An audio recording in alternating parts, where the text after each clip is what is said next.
你是不是以为其他国家圣诞节里都是吃火鸡？小俊以前也是这么认为的，直到做了这期视频，才发现原来这个世界上，原来还有这么些国家圣诞里的一些我们平时敢都不敢想的东西，他们居然能当做食物。接下来就跟着小俊一起去看看那些国家圣诞都吃的什么吧。美国，一个大家熟悉的国家，是一个庆祝圣诞节的乐土。而在这个重要的节日里，美国人也有他们独特的美食文化。首先要提的无疑是烤火鸡。每到感恩节和圣诞节，烤火鸡肯定是美国人餐桌上的必备的佳肴之一。通常他们会在火鸡肉中塞入香草、洋葱、胡萝卜，然后用橄榄油涂抹在表皮上，使其在烘烤过程中呈现出金黄诱人的颜色。紧接着是另一道主菜，淋有蜂蜜的烤火腿。火腿经过长时间的烹调和烘烤，肉质饱满而有弹性，配上蜂蜜的甜润，无疑增加了菜品的层次感和丰富性。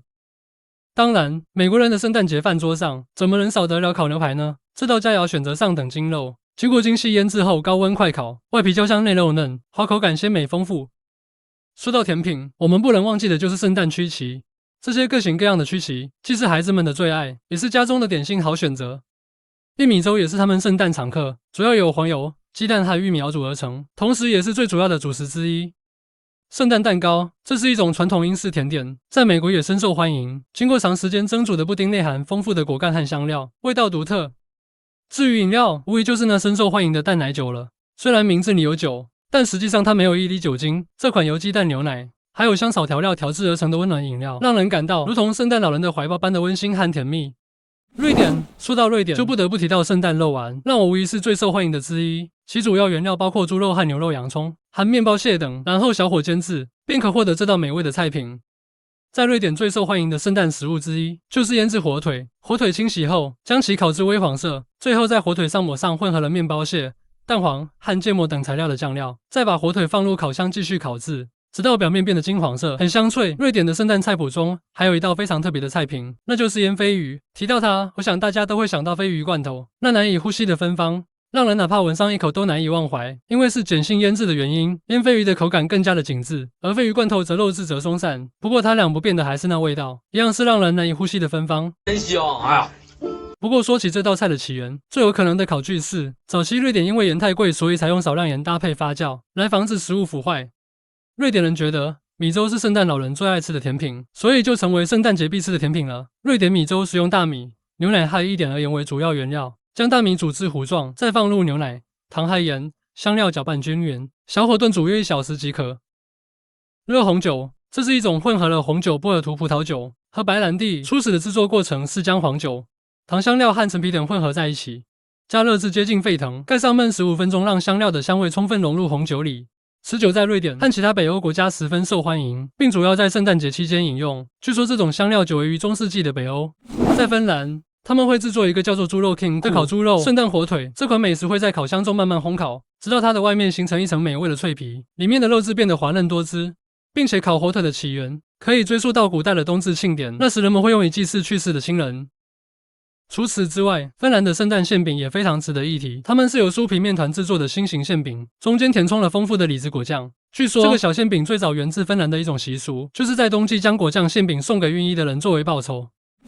法国圣诞期间会使用名叫圣诞树干卷的蛋糕，这款独特的蛋糕以其树干形状十分独特，它由一层薄薄的蛋糕卷起，里面填充了美味的奶油，外面装饰的五颜六色。树干蛋糕的起源可追溯至中世纪时的耶鲁节习俗。当时欧洲人，尤其是北欧地区，在圣诞节前会全家人一同预备一根粗大的木材，由圣诞节当天起，于家里的壁炉连续燃烧12天。在法国地区，人们更偏好果树，例如樱桃树的树干，寓来年丰收。接下来是 Last Tries Desserts， 也就是13样甜点，这是南法普罗旺斯地区的习俗。各种甜点象征着耶稣和他的12位门徒，包括各式干果、新鲜水果和雅芳饼干等等。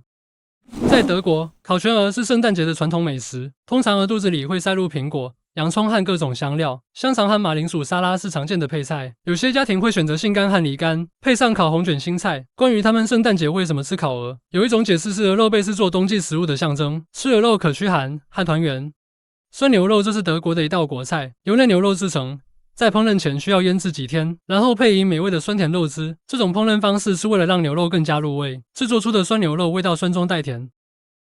由于圣诞节对于澳洲正值夏季，所以你会看到一群光着膀子的人在海滩庆祝圣诞。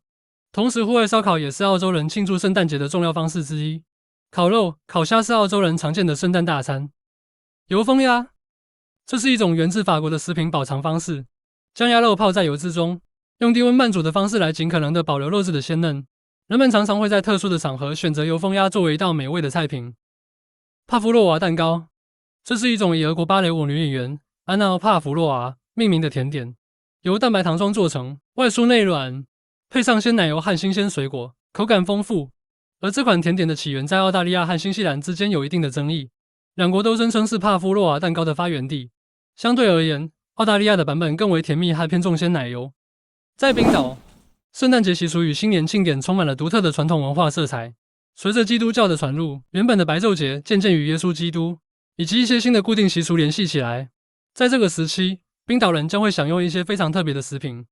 发酵鲨鱼肉主要是将小头碎鲨身上的肉切下，之后经由4至5个月时间的发酵及晾干处理所完成。会采用发酵的方法，原因是新鲜的小头碎鲨肉块里带有着大量的尿素或三甲胺氧化物，而若让肉块摆着发酵腐败，便能慢慢清除该成分。即便如此，闻起来依然会有走进了年久未洗的公厕的感觉。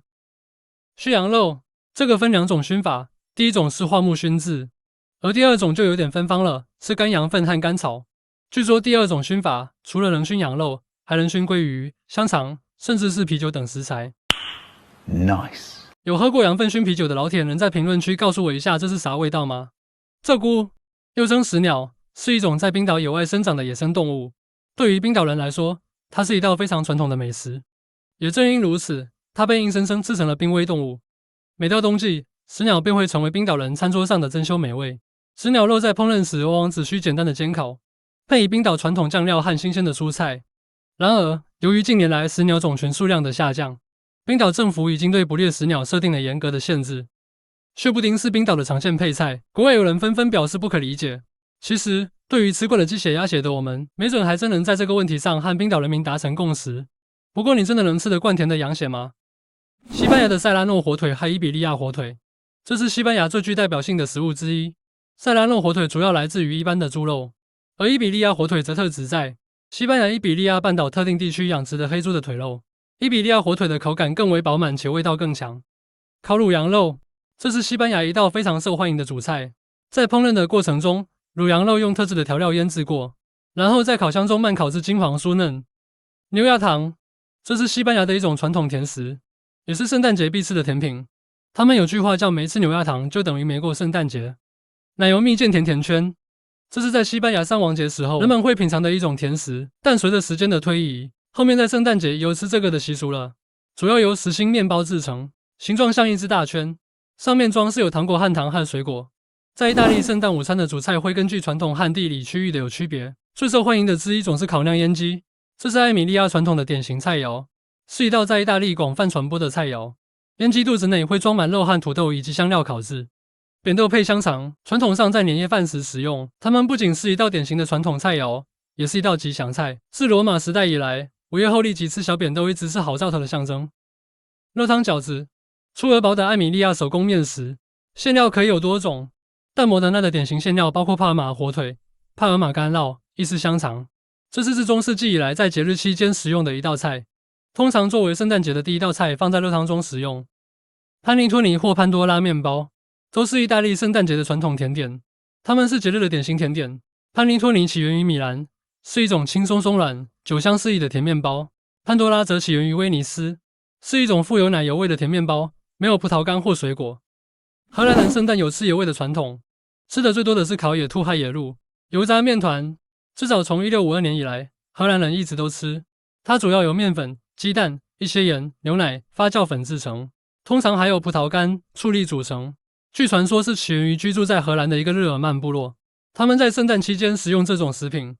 传说日耳曼女魔 Persta 以及一些邪灵会在冬季中旬的天空飞过，为了安抚这些邪灵，人们需要提供油炸面团类的食品。在丹麦，烤猪肉被认为是丹麦的主要国菜之一。几个世纪以来，猪肉一直是丹麦人的最爱。传统的制作方法选用猪胸肉或猪颈肉，烤制之前会用刀画上条状口子。这道菜传统上会搭配煮土豆和焦糖土豆。米布丁在丹麦尤其流行，成为了丹麦传统食品之一。传统的丹麦米布丁通常使用煮熟的圆形大米、糖、奶油和香草豆来制作。而丹麦则喜欢加入樱桃。不过说真的，小俊自己也喜欢樱桃的版本。波兰、立陶宛和乌克兰，同样的，一群天主教的传统，圣诞节前一天不能吃红肉或家禽，所以会以鱼肉为主菜。波兰和乌克兰和立陶宛，圣诞夜大饭菜饵有12种，分别象征一年中的12个月，也象征着12名使徒。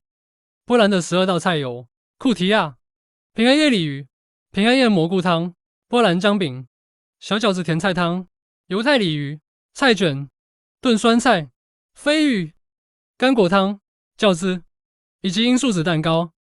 立陶宛的12道菜有传统饼干、鲤鱼温凉粉、蘑菇馅饼、蘑菇馅卷、蘑菇盒子、葡萄干飞鱼、甜菜根、西红柿塔里斯曼鱼片、小麦、燕麦果冻、罂粟子蛋糕、罂粟奶。乌克兰12道菜有大蒜面包、干果茶、饺子、饺子罗宋汤、烤苹果、烤鱼、库蒂亚、酸菜心卷、土豆饼、罂粟子面包。发现了吗？他们的菜谱中都有罂粟子食品，想想都觉得头皮发麻。不过据说和传统意义上产出鸦片的罂粟并非一个品种，这种蛤蟆飞的含量更低。即便如此，在国外也经常出现罂粟子中毒的新闻，所以不管毒性多少，至少可以肯定这是有毒性的。好了，看到这里，屏幕前的你是否也跟我一样吃惊呢？记得点击订阅关注哦，以免错过下期更精彩的内容。如果有感兴趣的内容，请在评论区留言。我们下期再见。